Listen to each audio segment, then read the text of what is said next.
bonjour.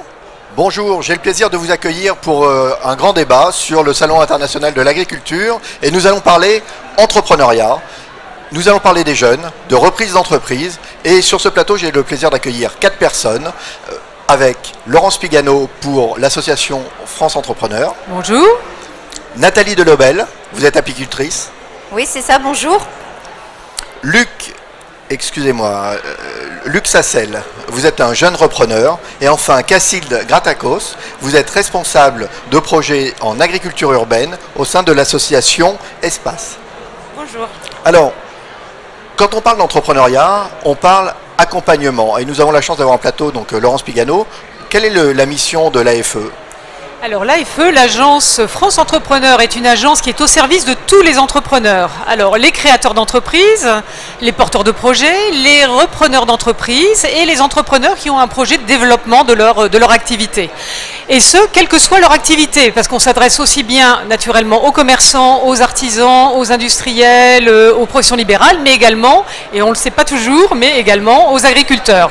Voilà, donc nous, ce que nous leur offrons, c'est un site internet sur lequel, alors afecreation.fr, sur lequel les entrepreneurs, les porteurs de projets peuvent trouver toutes les informations indispensables pour pouvoir préparer dans les meilleures conditions possibles leur projet. On leur donne des outils, on leur donne des fiches pratiques et puis surtout, eh bien, on les oriente vers des réseaux d'accompagnement qui sont partout en France à leur service parce qu'il est évident, on le dit, on le répète sans arrêt, pour se donner vraiment les meilleures chances de réussite quand on a un projet d'entrepreneur, eh bien, il faut absolument ne pas rester isolé et être accompagné. Il y a un écosystème formidable en France et il faut du coup en profiter. Mais je crois que là, on va avoir des témoignages de personnes qui ont été accompagnées. Donc tout à fait, donc on va voir que l'accompagnement est un point clé dans la création ou dans la reprise d'entreprise. Luc, si je démarre avec vous, quel est votre parcours? Vous venez de reprendre une exploitation il n'y a pas très longtemps. Quel a été votre parcours? Oui, donc moi je suis installé depuis le 1er novembre 2017. J'ai repris une exploitation agricole, une exploitation laitière en Normandie. J'ai fait un parcours agricole, des formations agricoles. Et après des négociations avec un cédant, quelqu'un qui est parti à la retraite, j'ai pu, à mon grand bonheur, reprendre une exploitation agricole. Et le parcours, eh bien, je me suis fait accompagner par plusieurs structures, notamment la Chambre d'agriculture de l'Orne, qui m'a aidé dans le côté administratif, qui m'a aidé à l'obtention de l'agrément pour avoir les aides à l'État, les aides européennes et les aides nationales à l'installation, qui me permettent de lancer mon activité en toute sérénité et d'avoir une aide financière qui me permet de compenser les surcoûts qu'on a en tant que jeune installé, qu'ils soient administratifs ou qu'ils soient juridiques, et pour la transmission du patrimoine où il y a un certain nombre de fonds à mobiliser. Donc avant de faire cette reprise, quel a été votre parcours professionnel? Alors, vous venez du monde agricole? Je viens du monde agricole, mes parents sont agriculteurs. Moi j'ai fait tout naturellement parce que je suis passionné de l'agriculture.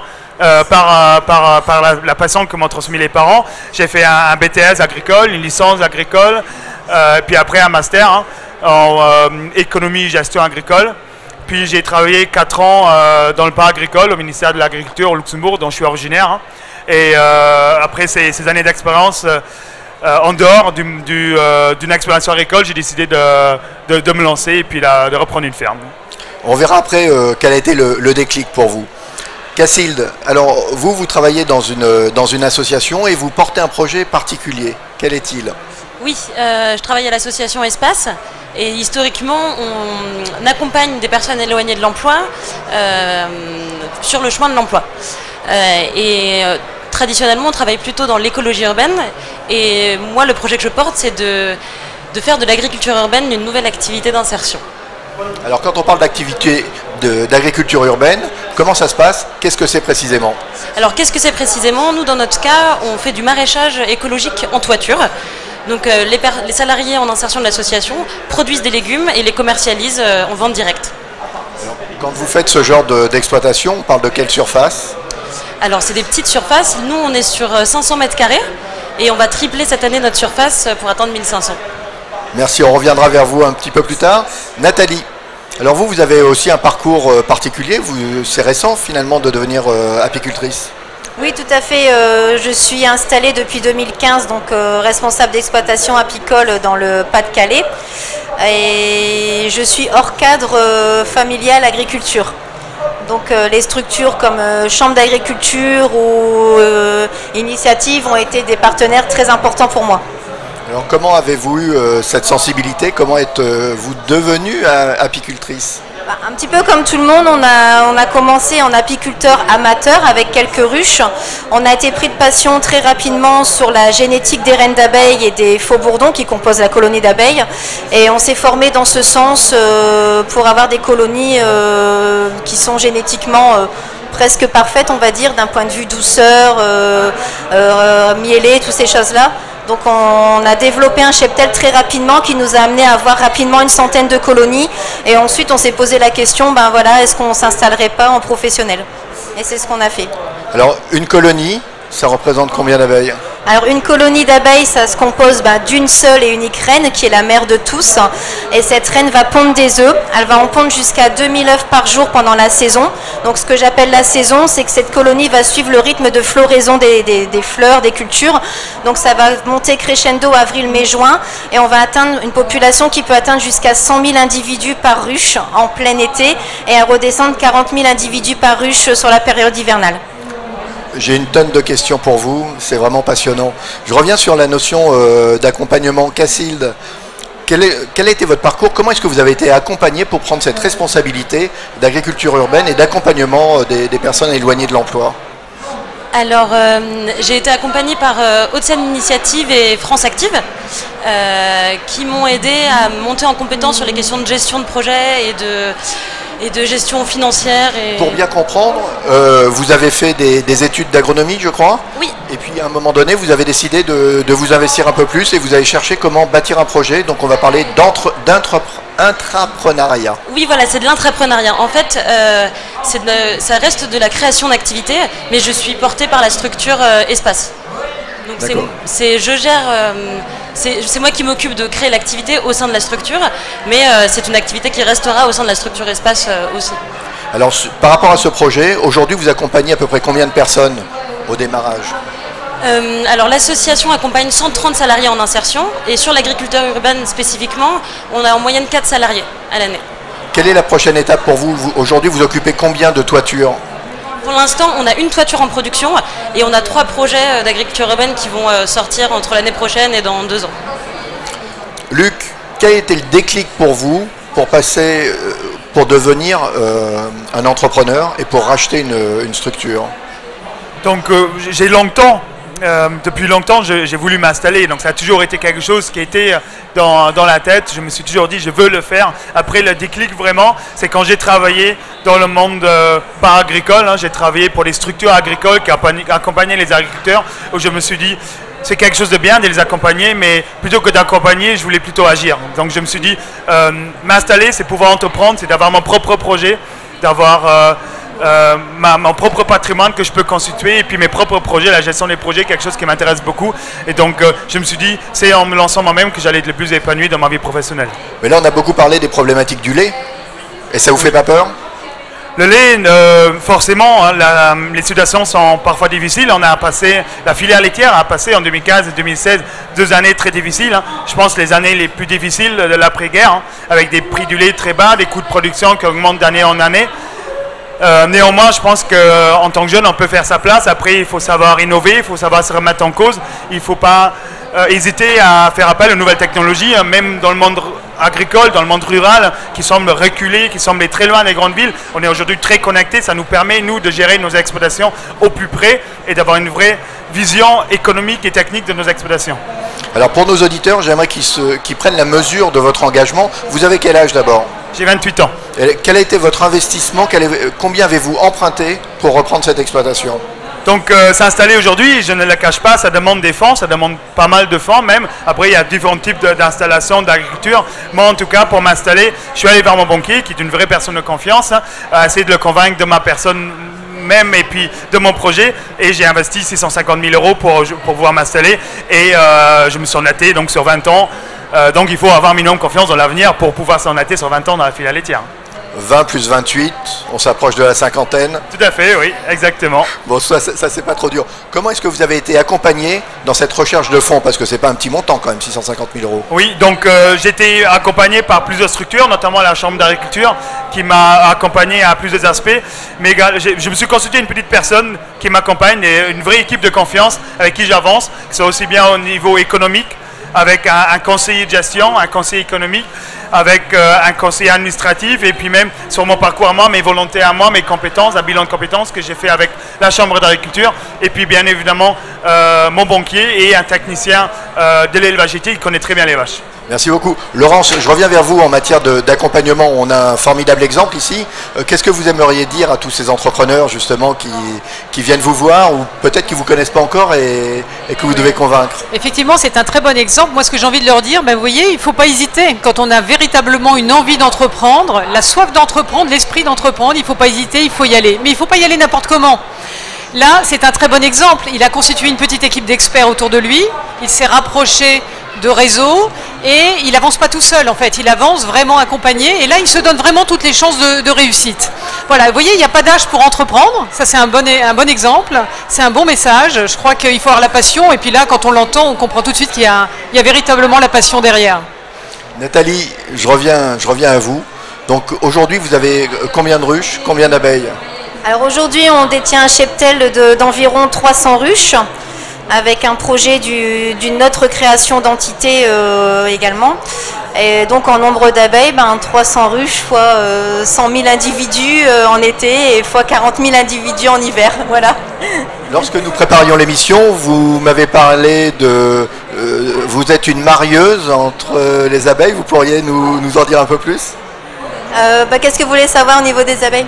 Entre mâle, femelle, que faites-vous? Ah oui, alors on a une particularité parce que un peu comme la filière du lait, la filière apicole est également un petit peu en souffrance. Les rendements à la ruche sont moindres et on avait pour volonté également de travailler sur le bien-être animal, c'est-à-dire qu'on est apiculteur secondaire, c'est-à-dire qu'on ne déplace pas nos ruches pour faire des mielées différentes.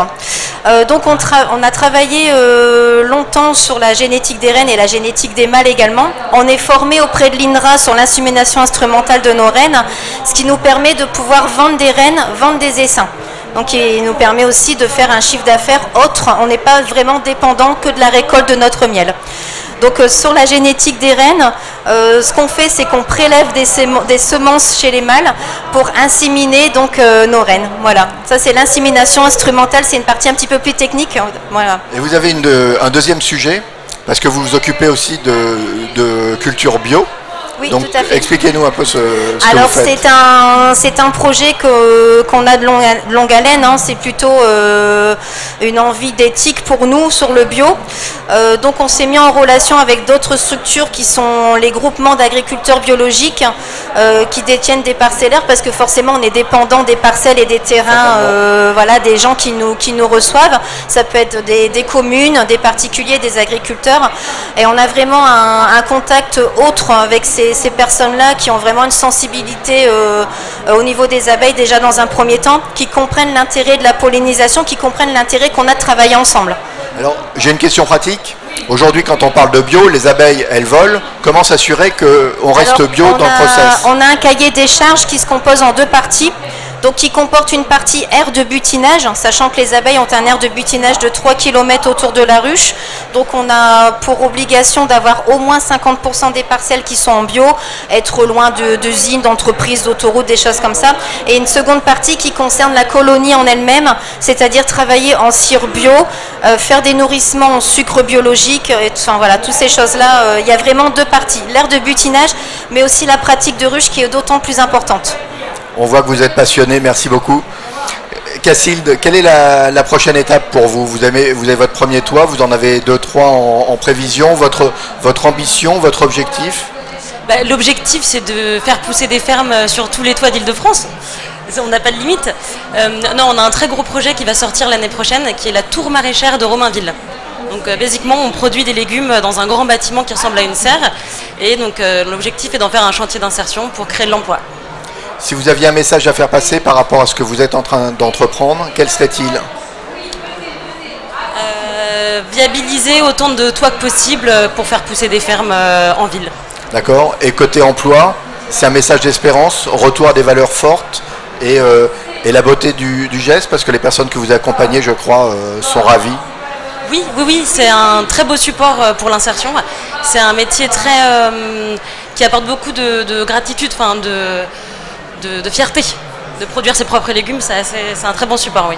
Merci beaucoup. Luc, quelle est votre prochaine étape? Eh bien, moi, la prochaine étape, mes parents sont installés également sur une exploitation agricole pas très loin de chez moi. J'ai ma copine qui est également passionnée d'élevage qui veut s'installer. Donc, on a comme projet de reprendre l'exploitation des parents, de fusionner les deux structures pour mieux pouvoir s'organiser, pour qu'on puisse se faire remplacer plus facilement, pour qu'on puisse pérenniser notre système aussi bien au niveau économique qu'au niveau technique et pour qu'on puisse vivre dans notre métier tout le long de notre carrière. Alors maintenant, vous êtes un formidable exemple aussi de jeunes qui reprend une exploitation. L'agriculture en France, il y a de l'avenir?